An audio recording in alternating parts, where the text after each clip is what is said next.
Hurry, Matt Smith. The doctor, a man called from the stoop. She's already in labor.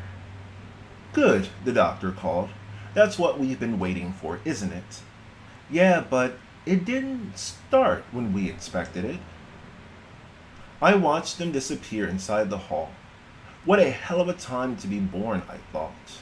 At the corner, I joined several people waiting for the lights to change. I had just about convinced myself that I had escaped successfully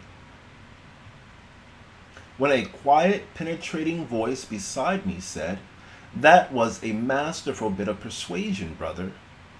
Suddenly, wound tight as a tension spring, I turned lethargically. A short, insignificant looking, bushy eyed-browed man with a quiet smile on his face stood beside me, looking not at all like a policeman. What do you mean? I asked, my voice lazy, distant. Don't be alarmed, he said. I'm a friend. I've got nothing to be alarmed about, and you're no friend of mine. Then say that I'm an admirer, he said pleasantly. Admirer of what? Of your speech, he said.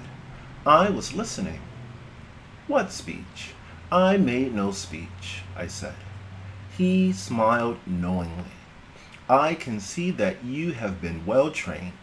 Come, it isn't good for you to be seen with me here in the street. Let's go somewhere for a cup of coffee. Something told me to refuse, but I was intrigued and, underneath it all, was probably flattered. Besides, if I refused to go, it would be taken as an admission of guilt. And he didn't look like a policeman or a detective. I went silently beside him to a cafeteria down near the end of the block, seeing him peer inside through the window before we entered. Get the table, brother, over there near the wall where we can talk in peace. I'll get the coffee. I watched him going across the floor with a bouncy, rolling step, then found a table and sat watching him.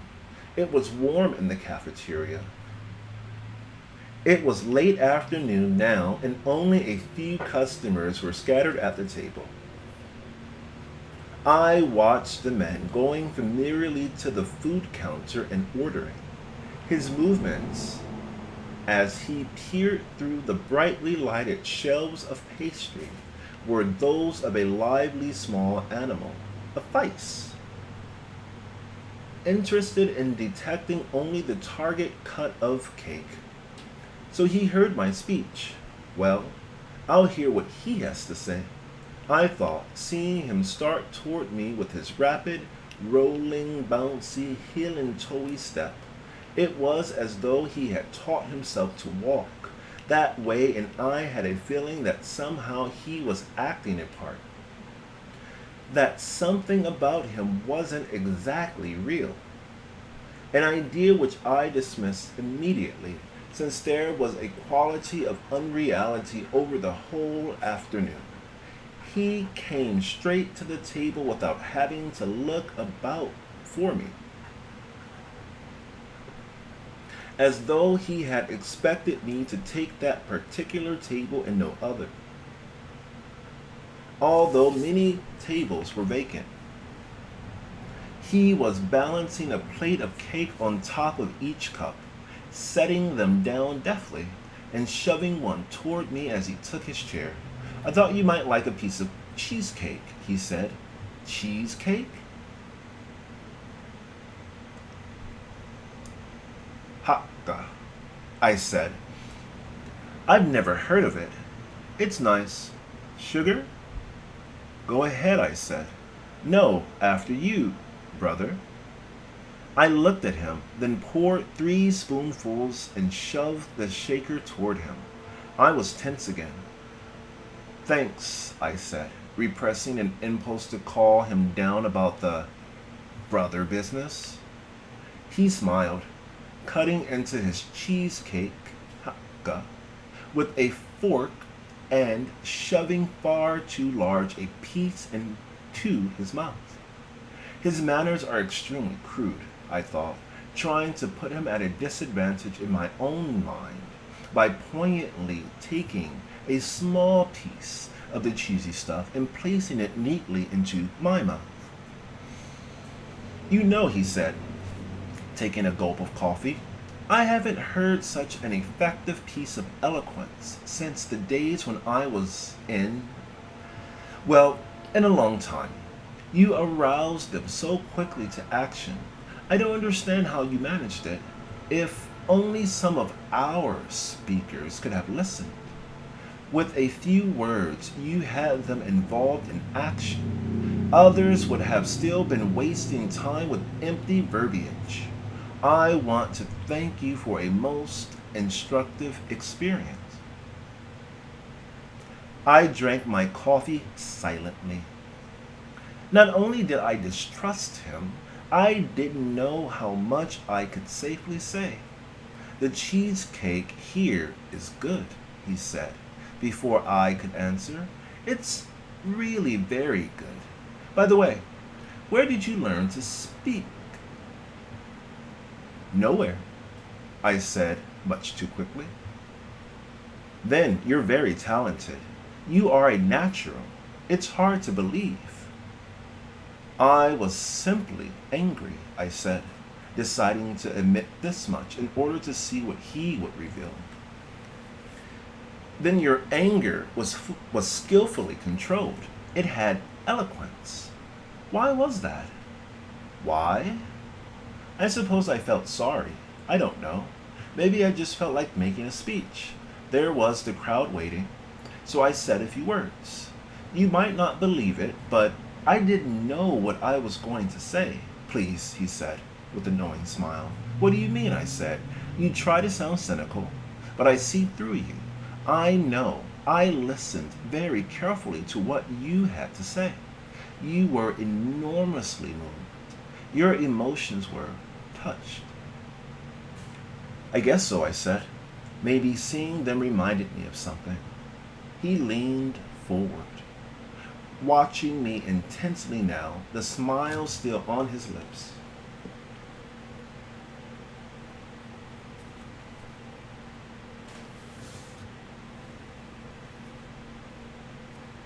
Did it remind you of people you know?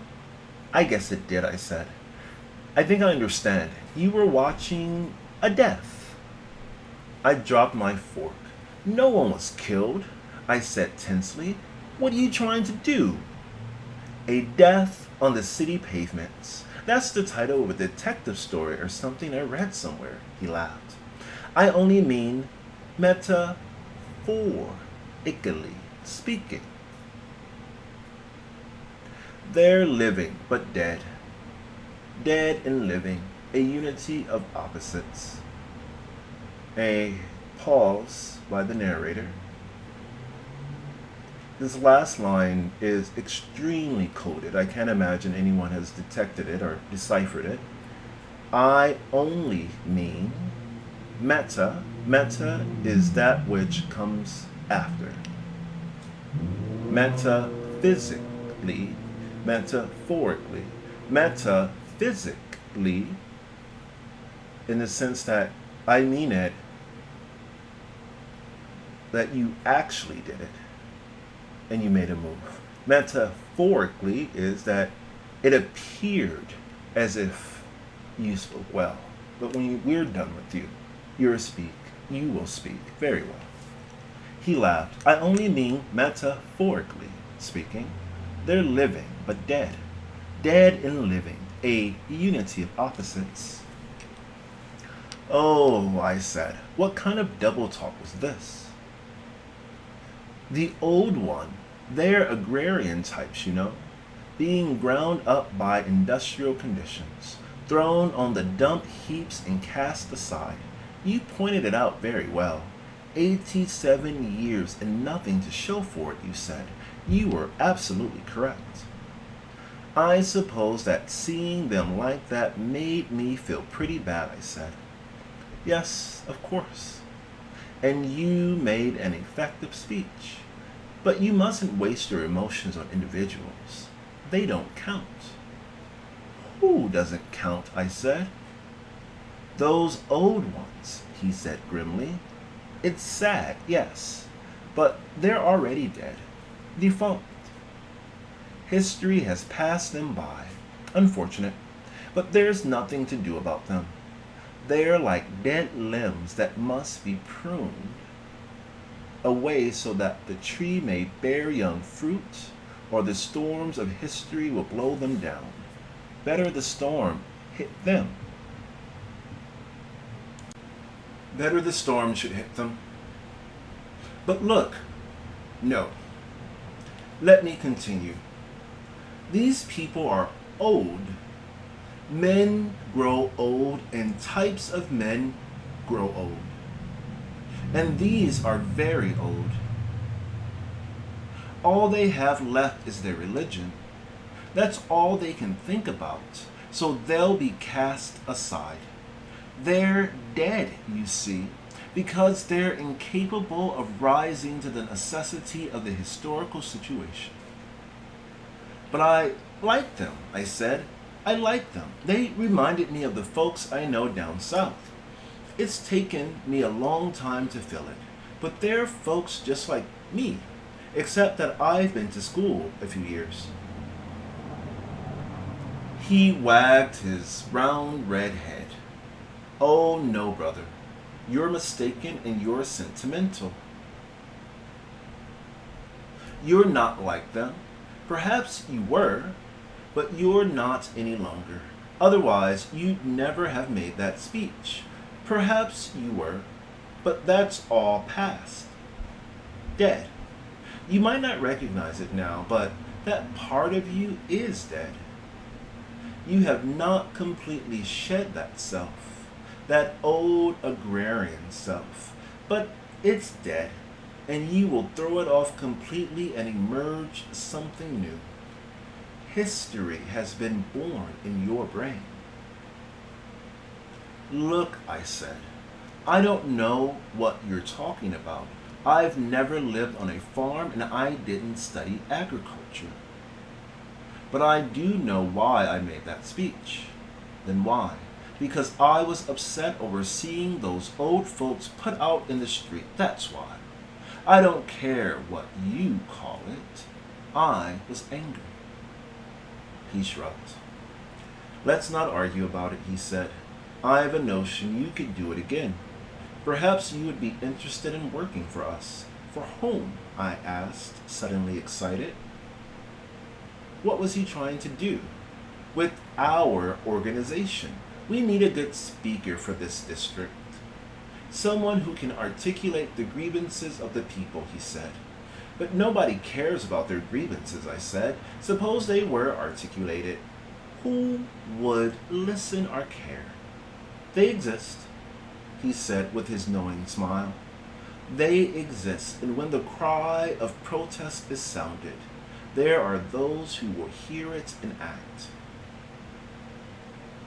There was something mysterious and smug in the way he spoke, as though he had everything figured out, whatever he was talking about. Look at this very most certain white man, I thought.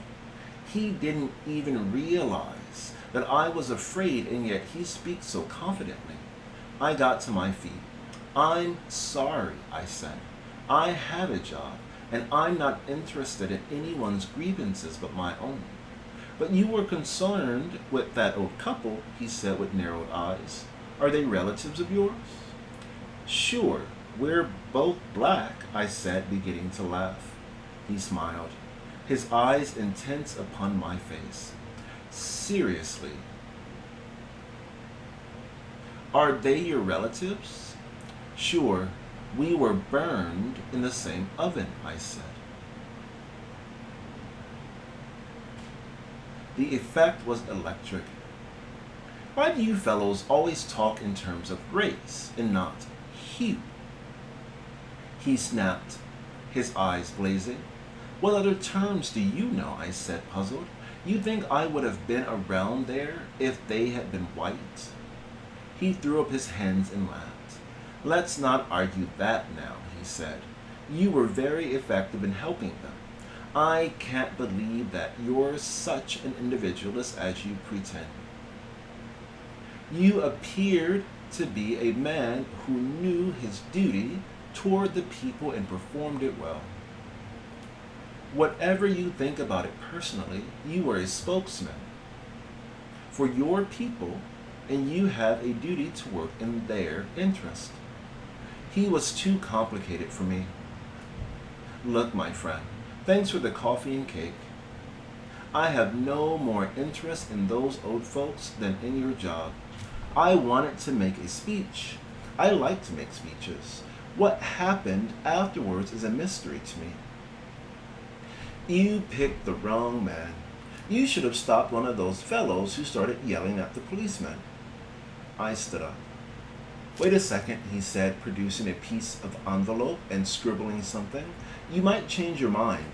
As for those others, I know them already." I looked at the white paper in his extended hand. "You are wise to distrust me," he said. "You don't know who I am, and you don't trust me. That's as it should be, but I don't give up hope. Because someday you will look me up on your own accord, and it will be different. For then you'll be ready. Just call this number and ask for Brother Jack. You needn't give me your name. Just mention our conversation. Should you decide tonight, give me a ring about 8. "Okay," I said, taking the paper. "I doubt if I'll ever need it, but who knows?" "Well, you think about it, brother. Times are grave, and you seem very indignant." "I only wanted to make a speech," I said again. "But you were indignant. And sometimes the difference between individual and organized indignation is the difference between criminal and political action," he said. I laughed.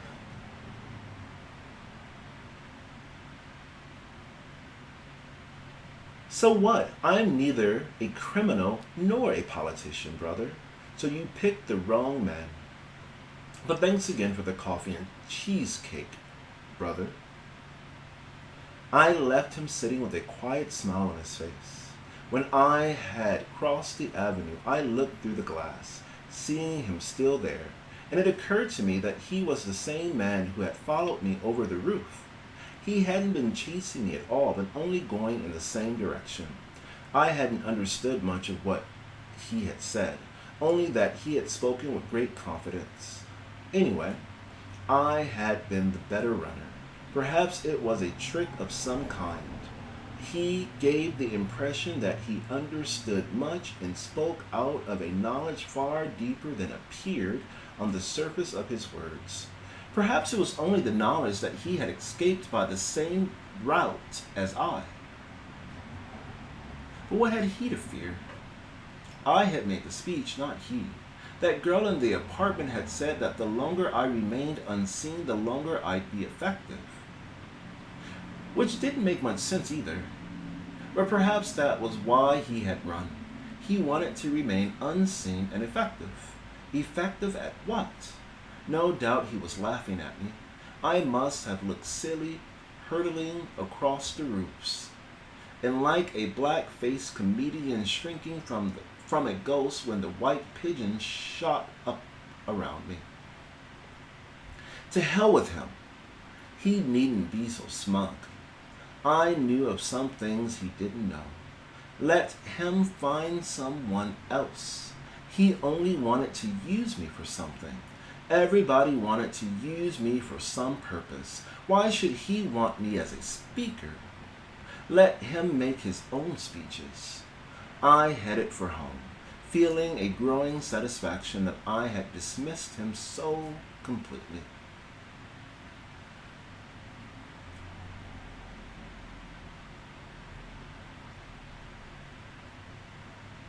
It was turning dark now, and much colder, colder than I had ever known. What on earth was it, I mused, bending my head to the wind, that made us leave the warm, mild weather of home for all this cold, and never to return? If something worth hoping for, freezing for, even being evicted for, if not for something worth hoping for, freezing for, or being evicted for. I felt sad. An old woman passed, bent down with 2 shopping bags, her eyes upon the slushy walk, and I thought of the old couple at the eviction. How had it ended, and where were they now? What an awful emotion. What had he called it? A death on the city pavements? How often did such things occur? And what would he say of Mary? She was far from dead, or of being ground to bits by New York. Hell, she knew very well how to live here, much better than I with my college training. Bled sewing. That was the term. And I was the one being ground up. Not Mary. Thinking of her made me feel better. I couldn't imagine Mary being as helpless as the old woman at the eviction. Shall I compare thee to a summer's day? And by the time I reached the apartment, I had begun to lose my depression.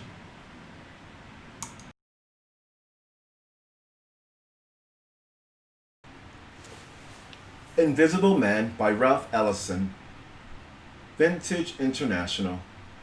Christopher Robert. Recording. Chapter 15. Chapter 14. The odor of Mary's cabbage changed my mind. Standing engulfed in the fumes filling the hall, it struck me that I couldn't realistically reject the job. Cabbage was always a depressing reminder of the leaner years of my childhood, and I suffered silently whenever she served it. But this was the 3rd time within the week, and it dawned on me that Mary must be short of money. And here I've been congratulating myself for refusing a job, I thought, when I don't even know how much money I owe her. I felt a quick sickness grow within me. How could I face her? I went quietly to my room and lay upon the bed, brooding. There were other roomers who had jobs, and I knew she received help from relatives. Still, there was no mistake. Mary loved a variety of food, and this concentration upon cabbage was no accident. Why hadn't I noticed? She'd been too kind, never dunning me, and I lay there hearing her. Don't come bothering me with your little troubles, boy. You'll get something by and by. When I would try to apologize for not paying my rent and board, perhaps another roomer had moved or lost his job. What were Mary's problems anyway? Who articulated her grievances? As the red-headed man had put it, she had kept me going for months, yet I had no idea. What kind of man was I becoming? I had taken her so much for granted that I hadn't even thought of my debt when I refused the job. Nor had I considered the embarrassment I might have caused her should the police come to her home to arrest me for making that wild speech. Suddenly I felt an urge to go look at her. Perhaps I had really never seen her.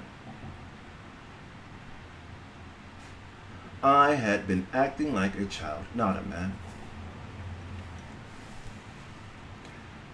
Taking out the crumpled paper, I looked at the telephone number. He had mentioned an organization. What was it called? I had inquired. What a fool. At least I should have learned what I was turning down, although I distrusted the red-headed man. At least I should have learned what I was turning down, although I distrusted the red-headed man.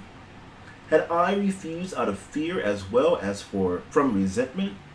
Why didn't he just tell me that it was all about? Why didn't he tell me what it was all about instead of trying to impress me with his knowledge?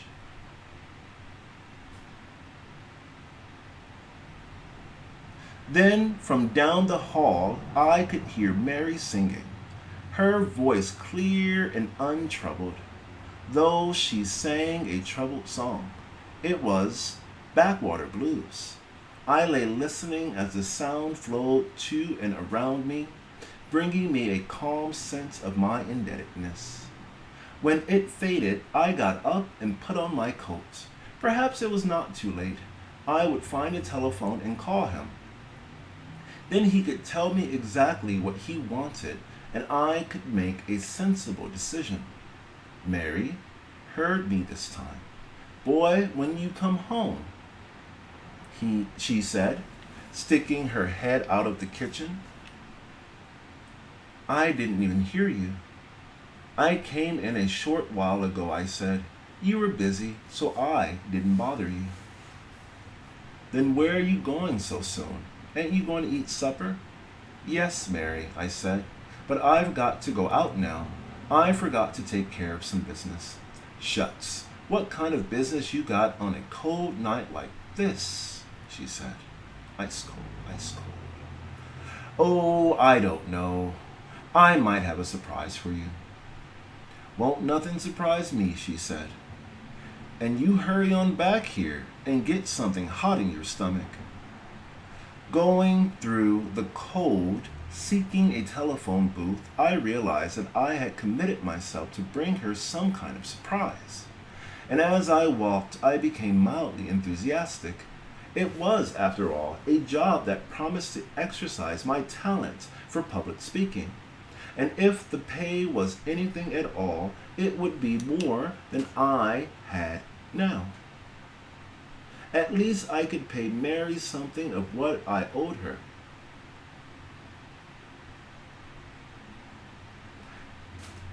And she might receive satisfaction, for her prediction had proved correct.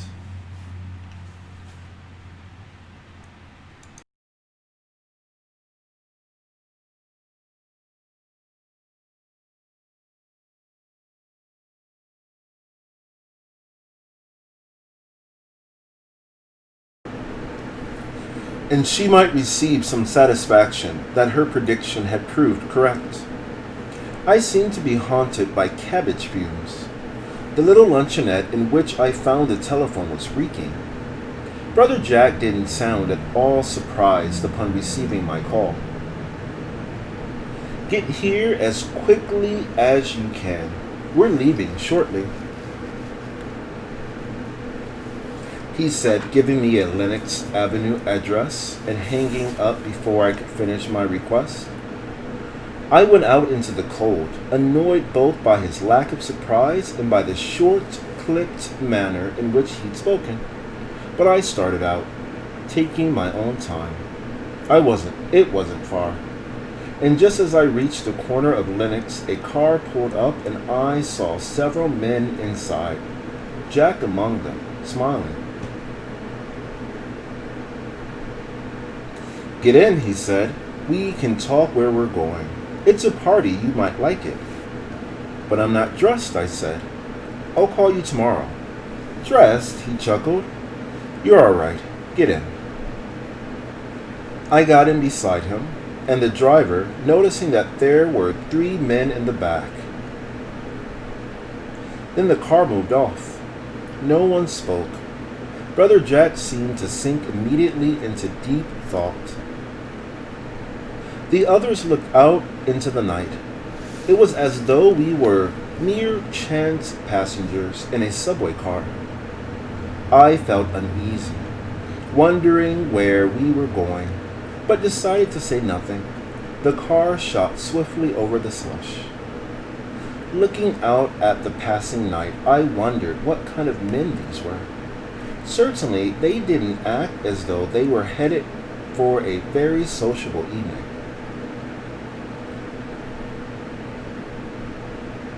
I was hungry, and I wouldn't get back in time for supper. Well, maybe it would be worth it, both to Mary and to me. At least I wouldn't have to eat that cabbage. For a moment, the car paused for a traffic light. Then we were circling swiftly through long stretches of snow-covered landscape, lighted here and there by street lamps and nervously stabbing beams of passing cars. We were flashing through Central Park, now completely transformed by the snow. It was as though we had plunged suddenly into mid-country peace. Yet I knew that here, somewhere close by in the night, there was a zoo with its dangerous animals, the lions and tigers in heated cages, the bears asleep, the snakes coiled tightly underground, and there was also the reservoir of dark water, all covered by snow and by night, by snowfall and by nightfall, buried beneath black and white gray mist and gray silence.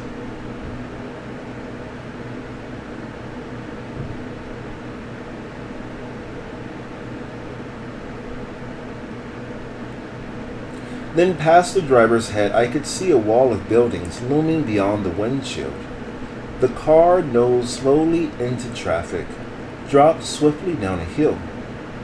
We stopped before an expensive-looking building in a strange part of the city.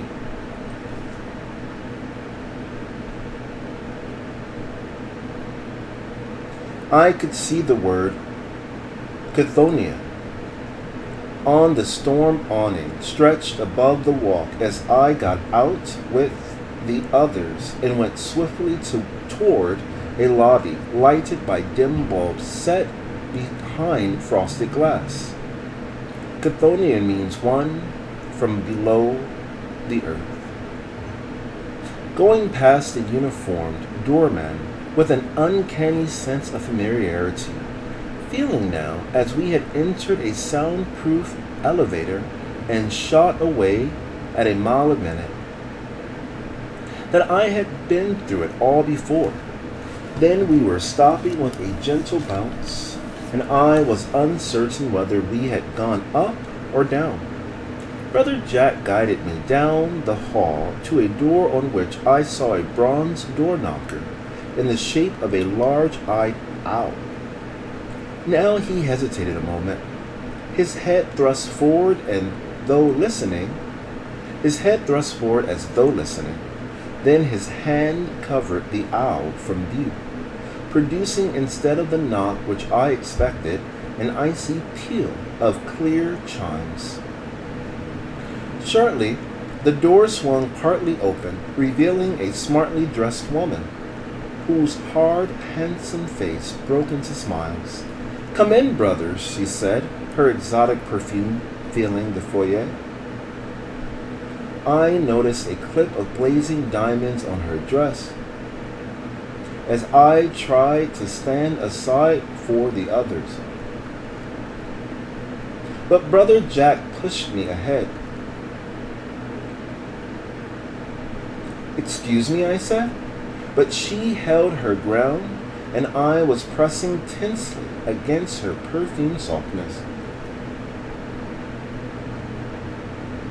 Seeing her smiles as though there were only she and I.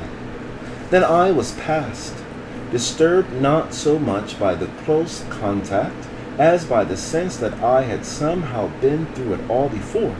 I couldn't decide if it were from watching some similar scene in the movies, from books I'd read, or from some recurrent but deeply buried dream. Whatsoever, it was like entering a scene which, because of some devious circumstance, I had hitherto watched only from a distance. How could they have such an expensive place, I wondered. Put your things in the study, the woman said. I'll go see about drinks. We entered a room lined with books and decorated with old musical instruments. An Irish harp, a hunter's horn, a clarinet, and a wooden flute were suspended by the neck from the wall on pink and blue ribbons. There were a leather divan and a number of easy chairs. Throw your coat on the divan, brother. The settee, Jack said. I slid out of my overcoat and looked around. The dial of the radio built into a section of the natural mahogany bookshelf was lighted, but I couldn't hear any sound. And there was an ample desk on which rested silver and crystal writing things. And as one of the men came to stand gazing at the bookcase, I was struck by the contrast between the richness of the room and their poor clothing. Now we'll go into the other room, Brother Jack said, taking me by the arm. We entered a large room in which one entire wall was hung with Italian red draperies that fell in rich folds from the ceiling. A number of well-dressed men and women were gathered in groups, some beside a grand piano, the others lounging in the pale beige upholstery of the blonde wood chairs. Here and there I saw several attractive young women, but carefully avoided giving them more than a glance. I felt extremely uncomfortable. Although after brief glances no one paid me any special attention. It was as though they hadn't seen me, as though I were here and yet not here. The others were moving away to join the various groups now, and Brother Jack took my arm. Come, let's get a drink, he said, guiding me toward the end of the room. The woman who let us in mixed drinks behind a handsome free-form bar, which was large enough to have graced a nightclub. How about a drink for us, Emma? Brother Jack said. Well, now, I'll have to think about it, she said, tilting her severely drawn head and smiling. Don't think, act, he said.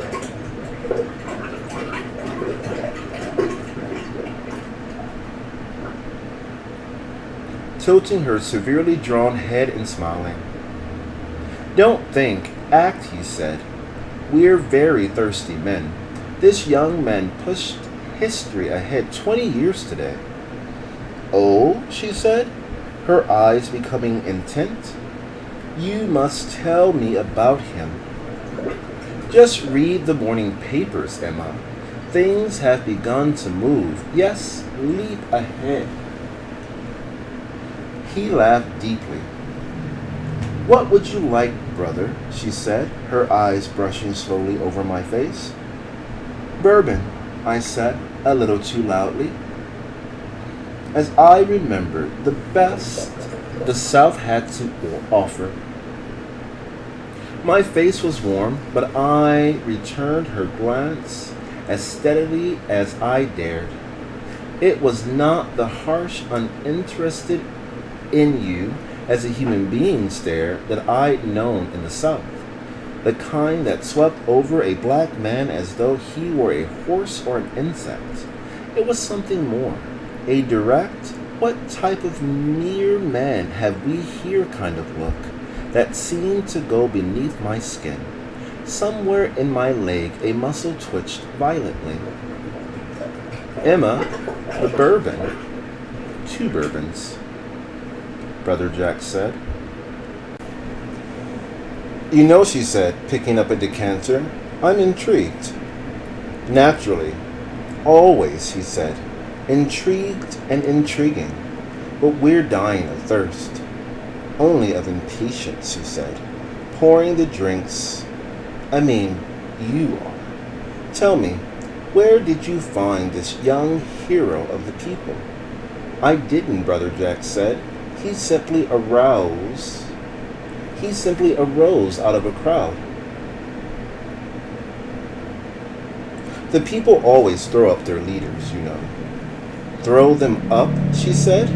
Nonsense. They chew them up and spit them out. Their leaders are made, not born. Then they're destroyed. You've always said that. Here you are, brother. He looked at her steadily. I took the heavy crystal glass and raised it to my lips, glad for an excuse to turn from her eyes. A haze of cigarette smoke drifted through the room.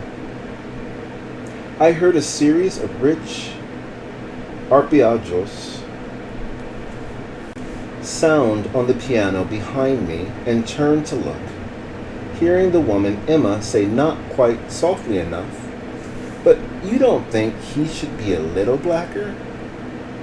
"Shh, don't be a damn fool," Brother Jack said sharply. "We're not interested in his looks, but in his voice. And I suggest, Emma, that you make it your interest too." Suddenly hot and breathless, I saw a window across the room and went over and stood looking out. We were up very high. Street lamps and traffic cut patterns in the night below. So she doesn't think I'm black enough. What does she want? A black-faced comedian? Who is she anyway? Brother Jack's wife? His girlfriend? Maybe she wants to see me sweat coal tar. Maybe she wants to see me sweat coal tar, ink, shoe polish, graphite. What was I, a man or a natural resource? The window was so high that I could barely hear the sound of traffic below. This was a bad beginning, but hell, I was being hired by Brother Jack. If he still wanted me, not this Emma woman, I'd like to show her how really black I am, I thought, taking a big drink of the bourbon. It was smooth, cold. I'd have to be careful with the stuff. Anything might happen if I had too much. With these people, I'll have to be careful. Always careful. With all people, I'll have to be careful. It's a pleasant view, isn't it? A voice said, and I whirled to see a tall, dark man. But now, would you mind joining us in the library? He said. Brother Jack, the men who had come along in the car, and two others whom I hadn't seen before were waiting. Come in, brother, Jack said.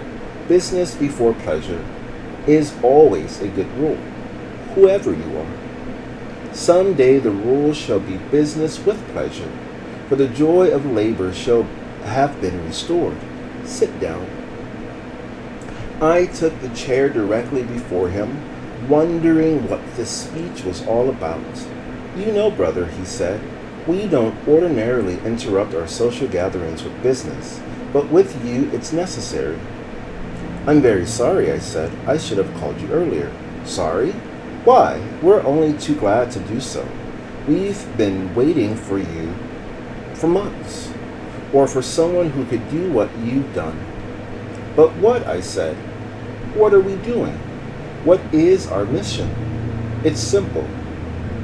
We are working for a better world for all people. It's that simple. Too many have been dispossessed of their heritage, and we have banded together in brotherhood so as to do something about it. What do you think of that? Why, I think it's fine, I said, trying to take in the full meaning of his words. I think it's excellent. But how? By moving them to action just as you did this morning. Brother, I was there. He said to the others, and he was magnificent.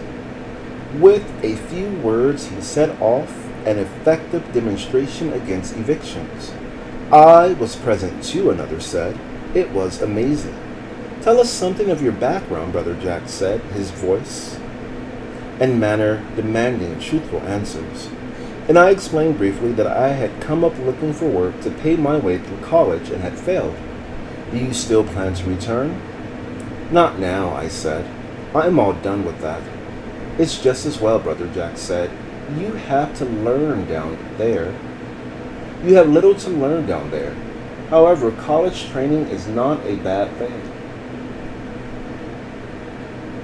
Although you'll have to forget most of it. Did you study economics? Some. Sociology? Yes. Well, let me advise you to forget it. You'll be given books to read along with some material that explains our program in detail, but we're moving too fast. Perhaps you aren't interested in working for the Brotherhood. But you haven't told me what I'm supposed to do, I said. He looked at me fixedly, picking up his glass slowly and taking a long swallow. Let's put it this way, he said. How would you like to be the new Booker T. Washington? What? I looked into his bland eyes for laughter, seeing his red head turn slightly to the side. Please, now, I said. Oh, yes, I'm serious. Then I don't understand you. Was I drunk? I looked at him. He seemed sober. What do you think of the idea? Or better still, what do you think of Booker T. Washington? Why, naturally, I think he was an important figure. At least most people say so, but, well, I was at a loss for words. He was going too fast again. The whole idea was insane, and yet the others were looking at me calmly. One of them was lighting up an underslung pipe. The match sputtered, caught fire. What is it? Brother Jack insisted. Well, I guess I don't think he was an... I guess I don't think he was as great as the founder. Oh? And why not? Well, in the first place, the founder came before him and did practically everything Booker T. Washington did and a lot more. And more people believed in him. You hear a lot of arguments about Booker T. Washington, but few would argue about the founder, George Washington. No, but perhaps that is because the founder lies outside history, while Washington is still a living force. However, the new Washington shall work for the poor. I looked into my crystal glass of bourbon. It was unbelievable, yet strangely exciting, and I had the sense of being present at the creation of important events. As though a curtain had been parted and I was being allowed to glimpse how the country operated. And yet none of these men was well known, or at least I'd never seen their faces in the newspaper. During these times of indecision, when all the old answers are proven false, the people look back to the dead to give them a clue, he went on. They call first upon one and then upon another of those who have acted in the past. If you please, brother, the man with the pipe interrupted, I think you should speak more concretely.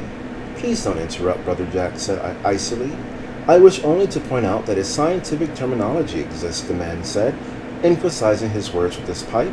After all, we call ourselves scientists here. Let us speak as scientists. In due time, Brother Jack said, in due time. You see, brother, he said, turning to me, the trouble is that there is little the dead can do. Otherwise, they wouldn't be dead. No, but on the other hand, it would be a great mistake to assume that the dead are absolutely powerless. They are powerless only to give full answer to the new questions posed for the living by history. But they try. Whenever they hear the imperious cries of the people in a crisis, the dead respond. Right now in this country, with its many national groups, all the old heroes are being called back to life. Jefferson, Jackson, Pulaski, Garibaldi, Booker T. Washington, Sun Yat-sen, Danny O'Connell, Abraham Lincoln, and countless others are being asked to step once again upon the stage of history.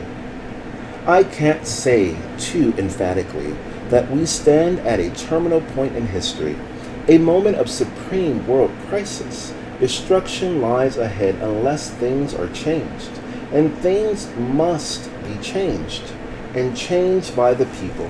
Because, brother, the enemies of man are dispossessing the world. Do you understand? I'm beginning to, I said, greatly impressed. There are other terms, other more accurate ways of saying all this, but we haven't time for that right now. We speak now in terms that are easy to understand, and as you spoke to the crowd this morning. I see, I said, feeling uncomfortable under his stare. So it isn't a matter of whether you wish to be the new Booker T. Washington, my friend. Booker Washington was resurrected today at a certain eviction in Harlem. He came out from the anonymity of the crowd and spoke to the people. So you see, I don't joke with you, or play with words either. There is a scientific explanation for this phenomenon. As our learned brother has graciously reminded me, you'll learn it in time. But whatever you call it, the reality of the world crisis is a fact.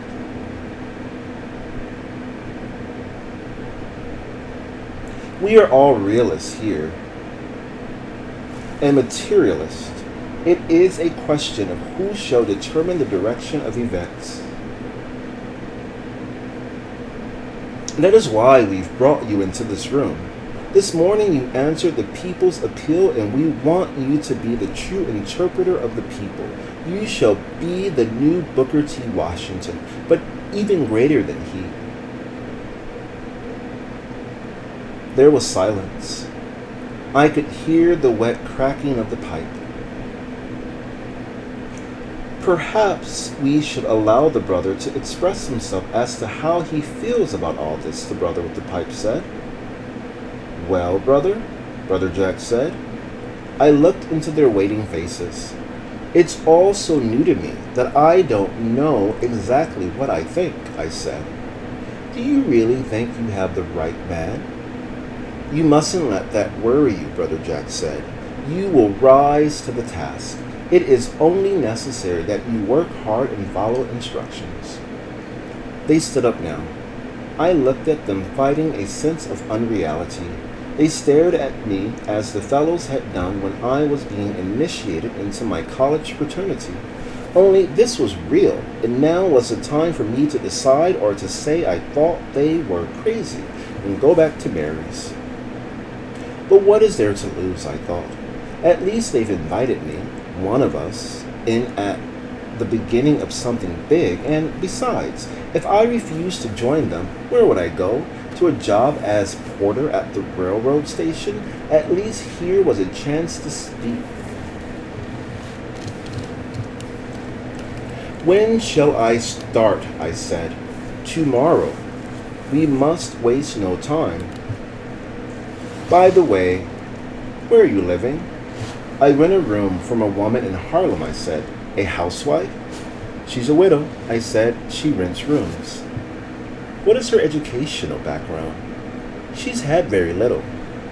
More or less like the old couple that was evicted? Somewhat, but better able to take care of herself. She's tough, I said with a laugh. But she asks a lot of questions. Are you friendly with her? She's been very nice to me, I said. She's allowed me to stay on after I was unable to pay my rent. He shook his head. No. What is it? I said. It is best that you move, he said. We'll find you a place further downtown so that you'll be within easy call. But I have no money, and she's entirely trustworthy. That will be taken care of, he said, waving his hand. You must realize immediately that much of our work is opposed. Our discipline demands, therefore, that we talk to no one, and that we avoid situations in which information might be given away unwittingly. So you must put aside your past. Do you have a family? Yes. Are you in touch with them? Of course, I write home now and then, I said, beginning to resent his method of questioning. That would dire. His voice had become cold, searching. Then it is best that you cease for a while, he said. Anyway, you'll be too busy. Here. He fished into his vest pocket for something and got suddenly to his feet. What is it? Someone asked. Nothing. Excuse me, he said, rolling to the door and beckoning. In a moment I saw the woman appear. Emma, the slip of paper I gave you. Give it to the new brother, he said as she stepped inside the closed door. Oh, so it's you, she said with a meaningful smile. I watched her reach into the bosom of her taffeta hostess gown and remove a white envelope. This is your new identity, Brother Jack said. Open it. Inside I found a name written on a slip of paper. This is your new name, Brother Jack said. Start thinking of yourself by that name from this moment. Get it down so that even if you are called in the middle of the night, you will respond. Very soon you shall be known by it all over the country. You are to answer to no other. Understand? I'll try, I said. Don't forget his living quarters, the tall man said. No, Brother Jack said with a frown. Emma, please, some funds. How much, Jack? She said. He turned to me. Do you owe much rent? Too much, I said. Make it 300, Emma, he said. Never mind, he said, as I showed my surprise at the sum. This will pay your debts and buy you clothing. Call me in the morning and I'll have selected your living quarters. For a start, your salary will be $60 a week. 60 a week? There was nothing I could say. The woman had crossed the room to the desk and returned with the money, placing it in my hand. We are in roughly 1918. You'd better put it away, she said expansively. Well, brother, I believe that's all, he said. Emma, how about a drink? Of course, she said, going to a cabinet and removing a decanter and a set of glasses in which she poured about an inch of clear liquid. Here you are, brother, she said.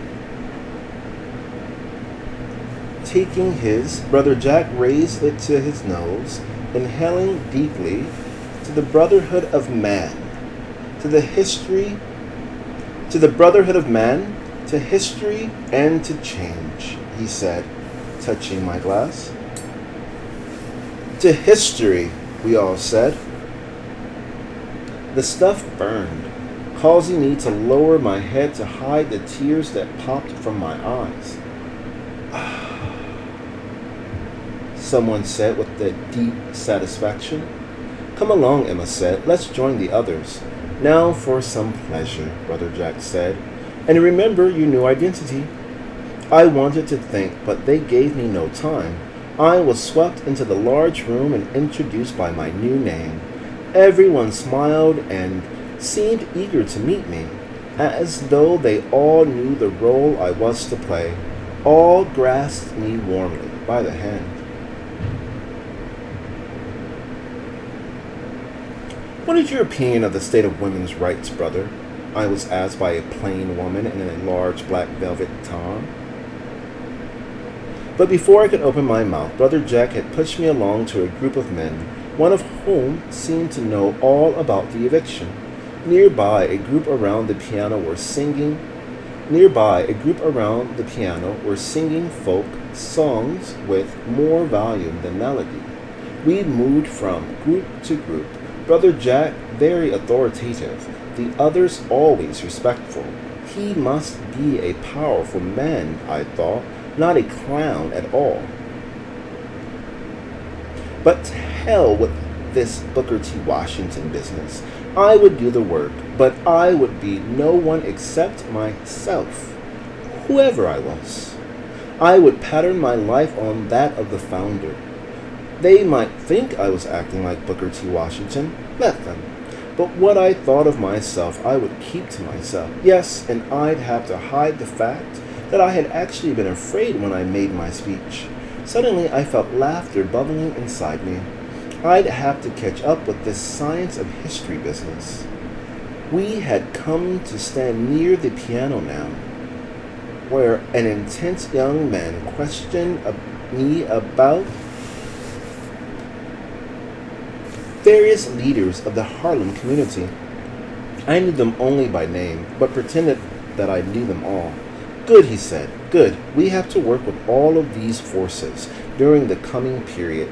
Yes, you're quite right, I said, giving my glass a tinkling twirl. A short, broad man saw me and waved the other to a halt. Say, brother, he called. Hold the music, boys. Hold it. Yes, brother, I said.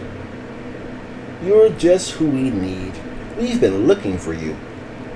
Oh, I said. How about a spiritual, brother? Or one of those real good old Negro work songs, like this. I went to Atlanta, never been there before. He sang, his arms held out from his body like a penguin's wings, glass in one hand, cigar in the other. White man sleep in a feather bed, nigga sleep on the floor. Ha ha, how about it, brother? The brother does not sing, Brother Jack roared staccato. Nonsense, all colored people sing. This is an outrageous example of unconscious racial chauvinism, Jack said. Nonsense, I like their singing, the broad man said doggedly. The brother does not sing, Brother Jack cried, his face turning a deep purple. The broad man regarded him stubbornly. Why don't you let him say whether he can sing or not? Come on, brother, get hot. Go down Moses, he bellowed in a ragged baritone, putting down his cigar and snapping his fingers. Way down in Egypt land, tell that old Pharaoh to let my colored folks sing. I'm for the rights of the colored brother to sing, he shouted belligerently. Brother Jack looked as if he would choke. He raised his hand, signaling. I saw two men shoot from across the room and lead the short man roughly away. Brother Jack followed them as they disappeared beyond the door, leaving an enormous silence. For a moment I stood there, my eyes riveted upon the door. Then I turned, the glass hot in my hand, my face feeling as though it would explode. Why was everyone staring at me as though I was responsible? Why the hell were they staring at me? Suddenly I yelled, What's the matter with you? Haven't you ever seen a drunk? When somewhere off the foyer, the broad man's voice staggered drunkenly to us. St. Louis Mammy, with her diamond rings, and was clipped off by a slamming door, leaving a room full of bewildered faces. And suddenly, I was laughing hysterically.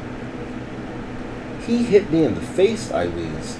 He hit me in the face with a yard of chitterlings. Bending, double, roaring, the whole room seemed to dance up and down with each rapid eruption of laughter. He threw a hog ball, I cried, but no one seemed to understand. My eyes filled. I could barely see.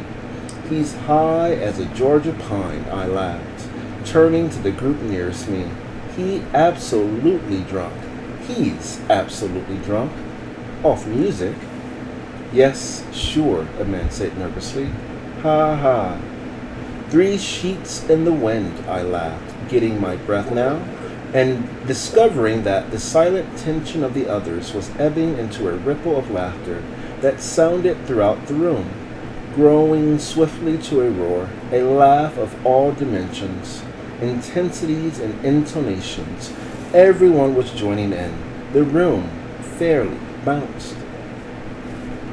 And did you see Brother Jack's face? A man shouted, shaking his head. It was murder. Go down Moses? I tell you, it was murder. Across the room, they were pounding someone on the back to keep him from choking. Handkerchiefs appeared. There was much honking of noses, wiping of eyes. A glass crashed to the floor. A chair was overturned. I fought against the painful laughter. And as I calmed, I saw them looking at me with a sort of embarrassed gratitude.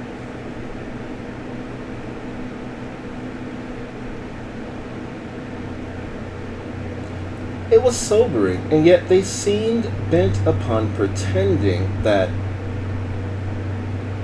nothing usually had happened. They smiled. Several seemed about to come over and pound my back, shake my hand. It was as though I had told them something which they'd wished very much to hear, had rendered them an important service which I couldn't understand. But there it was, working in their faces. My stomach ached. I wanted to leave, to get their eyes off me.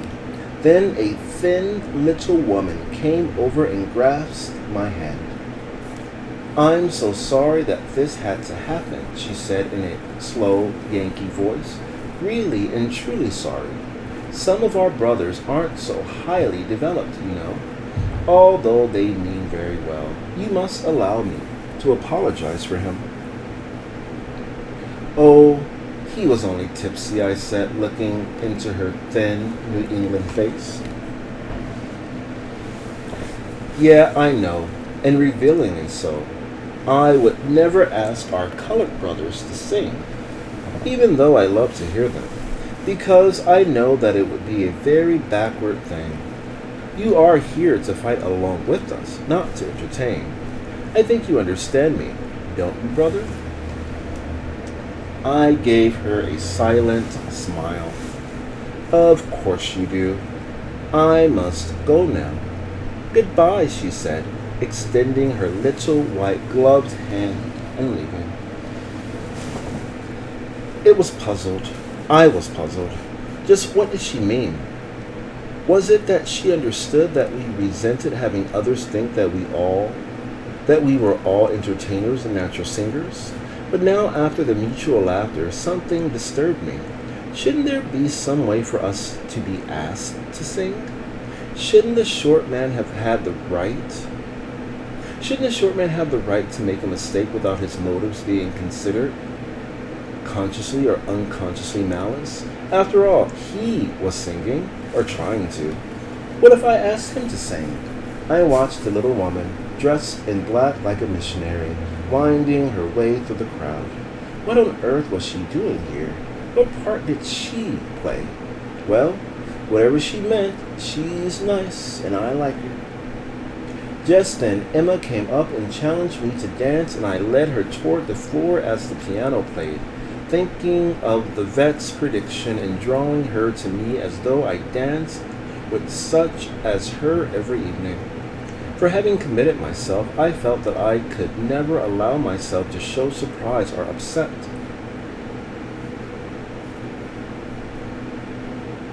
Even when confronted with situations further from my experience. Otherwise, I might be considered undependable or unworthy. I felt that somehow they expected me to perform these tasks for which nothing in my experience, except perhaps my imagination, had prepared me. Still, it was nothing new. White folks seemed always to expect you to know these things which they'd done everything they could think of to prevent you from knowing. The thing to do was to be prepared, as my grandfather had been when it was demanded that he quote the entire United States Constitution as a test for his fitness to vote. He had confounded them all by passing the test, although they still refused him the ballot. Anyway, these were different. It was close to 5 a.m. Many dances and many bourbons later, when I reached Mary's. Somehow I felt surprised that the room was still the same, except that Mary had changed the bed linen. Good old Mary. I felt sadly sobered, and as I undressed I saw my outworn clothes and realized that I'd have to shed them. Certainly it was time. Even my hat would go. Its green was sun-faded and brown, like a leaf struck by the winter snow. I would require a new one for my new name, a black, broad-brimmed one, perhaps a Hamburg. Humbug? I laughed. Well, I could leave packing for tomorrow. I had very little, which was perhaps all to the good. I would travel light, far and fast. They were fast people, all right, with a vast difference between Mary and those for whom I was leaving her. And why should it be this way, that the very job which might make it possible for me to do some of the things which she expected of me required that I leave her?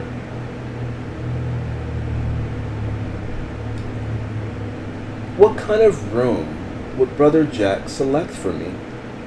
And why wasn't I left to select my own? It didn't seem right that in order to become a Harlem leader, I should live elsewhere. Yet nothing seemed right, and I would have to rely upon their judgment. Son. They seemed expert in such matters. But how far could I trust them? And in what way were they different from the trustees? Whatever I was committed, I'd learn in the process of working with them, I thought, remembering the money. The bills were crisp and fresh, and I tried to imagine Mary's surprise when I paid her all my back rent and board. She'd think that I was kidding, but money could never repay her generosity. She would never understand my wanting to move so quickly after getting a job. And if I had any kind of success at all, it would seem the height of ingratitude. How would I face her? She had asked for nothing in return, or hardly anything, except that I make something of myself that she called a race leader.